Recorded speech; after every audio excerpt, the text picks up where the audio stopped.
광수형님 미래 여자친구분께서는 세금 절반만 내십시오. 사실 이번 영상은 영숙과 영수만 다루려고 했습니다만 광수형님께서 너무나 강력하셔서 어쩔 수가 없습니다. 오늘의 주제는 광수형님의 37년 인생에서 연애 경험은 몇 번일지와 최종 선택에서 영숙이 영수를 선택하지 않은 이유를 다루겠습니다.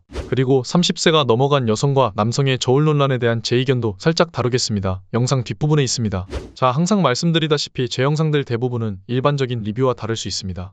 저는 의식의 흐름대로 내용을 진행하며 심리를 분석합니다. 그러니 그 점 참고해 주시면 감사하겠습니다. 이걸 계속 말씀드리는 이유는 신규로 유입되는 시청자가 정말 많기 때문입니다. 시작하겠습니다. 일단 영자님 굉장히 고생하셨습니다. 괜히 초반에 말 한번 잘못했다가 고생이란 고생은 다 겪고 가는 것 같습니다. 광수님은 진지하게 제가 10살 11살 정도 되던 시절보다 눈치가 떨어지십니다. 이번 화에 나온 장면들을 보고 뭔가 트라우마나 콤플렉스 같은 게 있겠다 생각이 들었습니다. 영자가 광수의 문제점을 정확하게 말해줬죠. 그런데 갑자기 광수가 화가 났습니다. 이해가 되지 않는 행동인데요. 제 생각에는 영자의 미안함을 자극해 떠났던 관심을 다시 붙잡기 위한 전략으로 보입니다. 그 후에 힐끔 쳐다보며 흐느끼는 척하는 것도 동일하고요. 저렇게 하면 영자가 다시 관심을 줄 거라 판단한 것 같습니다. 저거 제가 중학교 3학년 때 했던 짓입니다. 정상적인 사람이라면 영자가 문제점을 말해주기 전에 이미 분위기 같은 걸로 뭐가 잘못된 건지 바로 파악할 수 있습니다. 하지만 우리 광수님은 전혀 파악하지 못했으며 영자가 갑자기 본인에게 관심이 떠난 줄 알죠. 저도 여러 사람을 만나보면서 눈치 없는 사람들도 여러 종류 만나봤었는데요. 그런 사람들은 대부분 양심도 떨어지는 경우가 많았습니다. 그리고 의외로 연애를 아예 못 해본 경우가 잘 없었습니다. 대략 두세 번 정도는 해봤던 것 같아요. 제가 볼 때 광수의 연애 횟수는 2에서 3회 정도 될 것 같습니다. 모쏠은 아닐 것 같아요. 광수처럼 눈치가 소멸된 스타일은 상대방이 나를 좋아한다고 혼자 착각해서 흉악한 고백 공격을 일삼을 수도 있으며 상대가 나를 싫어하는지 생각조차 못한 채 계속 용기 내어 직진할 수도 있습니다. 방송에서 광수가 영자에게 했던 모습을 봤을 때 사회에서 다른 여성들에게 눈치 없이 계속 들이댔을 확률도 매우 높다고 봅니다. 물론 여성들이 저렇게 사회적 지능 떨어지는 남자는 절대 좋아하지 않는 게 맞습니다. 좋아하지 않는 정도가 아니라 거의 혐오스러울 정도일 거예요. 하지만 저렇게 뭐든지 다 들어줄 것 같은 방향으로 어필하게 되면 어떻게든 사귈 수는 있습니다.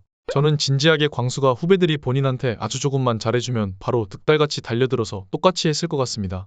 그리고 그 중에 몇 명쯤은 얻어걸릴 수 있겠죠. 이것이 제가 광수가 모쏠이 아닐 거라고 보는 이유입니다.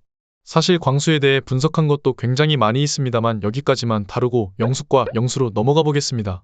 영숙이 영수를 선택하지 않은 이유는 제 생각에는 복수심과 대중에게 쉬운 여자로 보이고 싶지 않은 심리가 반반 섞인 거라 봅니다.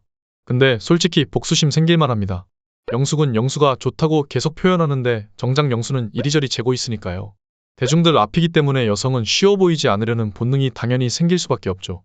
다만 그 본능보다 영수에 대한 끌림이 앞섰을 뿐입니다. 원래 여성들은 남자들에 비해 주변 시선에 영향을 매우 많이 받습니다.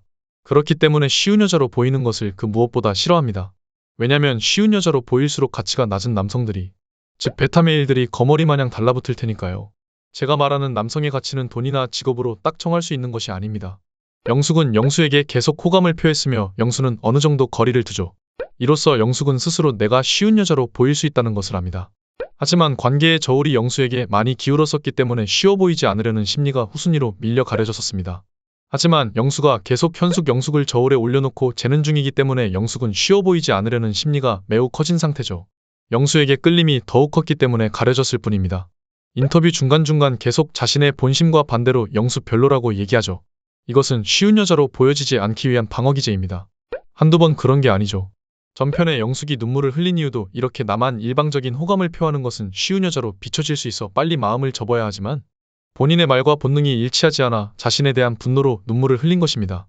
이때까지는 쉬워 보이지 않으려는 심리보다 영수에 대한 끌림이 더 강했습니다. 하지만 이러한 상황에서 영수가 자신에게 본격적으로 호감을 표합니다. 따라서 영수에게 기울었던 관계의 우열이 평평하게 돌아오죠. 관계의 우열이 평등해짐으로써 기존에 매우 높아졌던 쉬워 보이지 않으려는 심리가 구름 밖으로 나옵니다. 처음부터 관계의 우열이 매우 큰 관계는 별로 좋지 않습니다. 관계의 우열이 큰 예시를 들어보자면 어떤 여성이 남자 선배를 심하게 짝사랑해서 몇 년씩 쫓아다닙니다. 하지만 그런 경우 사귀게 되었을 때 끝은 대부분 남자가 여자에게 차입니다. 보신 적 있으실 겁니다. 이유는 관계의 우열이 매우 클수록 내가 좋아하는 상대가 본인에게 호감을 표하면 오히려 상대에 대한 호감이 떨어집니다. 불안전한 대상에서 안전한 대상으로 급격하게 전환되어 호감이 떨어지는 이유도 있으며 여성이 남자 선배에게 투영한 무의식 속 아니무스의 형태가 가상의 존재를 만들어내 투영한 형태일 가능성이 매우 높기 때문입니다. 저는 초반에 영숙이 영수에게 자신의 아니무스를 조금 투영했었다고 보고 있습니다. 하지만 몇 가지 이유로 투영한 대상의 특징과 영수가 일치하지 않았던 것 같습니다. 여성의 무의식 속에 있는 남성상을 아니무스라고 부르며 남성의 무의식 속에 있는 여성상을 아니마라고 부릅니다. 이것을 언급한 이유는 언제 제작할지는 모르겠지만 후에 제작할 여성이 남성에게 끌림을 주기 위해서 해야 하는 방법 영상에 저 심리학 용어들이 쓰일 것이기 때문에 생소함을 덜어놓기 위해 지금 사용했습니다. 최근에 30세 저울 논란이 있었죠. 논란이 핫한 이유는 이미 여성들은 남성이 어린 여성에게 끌린다는 것을 알고 있기 때문입니다. 나이가 찰수록 결혼을 안 한 여성들이 매우 큰 불안함에 시달린다는 것을 알고 있습니다. 저는 제 구독자분들이 그런 불안함을 가지는 것을 정말 원치 않습니다. 그 불안함 제가 나중에 그냥 부숴드리겠습니다. 근본적인 원인과 해결 방법을 알면 여성이 별로 불안해하지 않아도 됩니다. 30세가 넘어서 남자에게 저울이 기우는 경우는 남자와 여자 둘 다 사회적으로 성공을 이뤘을 때 기우는 것이지 일반적인 경우에는 크게 차이나지 않습니다. 이유는 보편적으로 사회적인 성공과 성선택의 방향이 남성의 경우에는 정방향이지만 여성의 경우에는 서로 반대 방향이기 때문입니다. 결국 일반적인 남녀의 경우 남자 쪽으로 저울이 완전히 기우는 그런 일은 잘 일어나지 않습니다.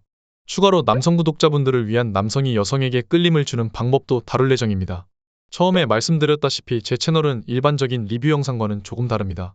이게 이 채널의 방향성이니 참고해주세요. 아무튼 조금 깊은 심리로 들어갔는데 다시 돌아오겠습니다. 여러 장면들에서 볼 수 있듯 처음에는 영숙이 영수가 있는 곳으로 가겠다고 할 정도로 우열이 정해져 있습니다. 계속 질투하고 매달렸었죠. 하지만 후에 관계가 평등해지고 더 이상 남한 영수에게 매달릴 이유가 없습니다.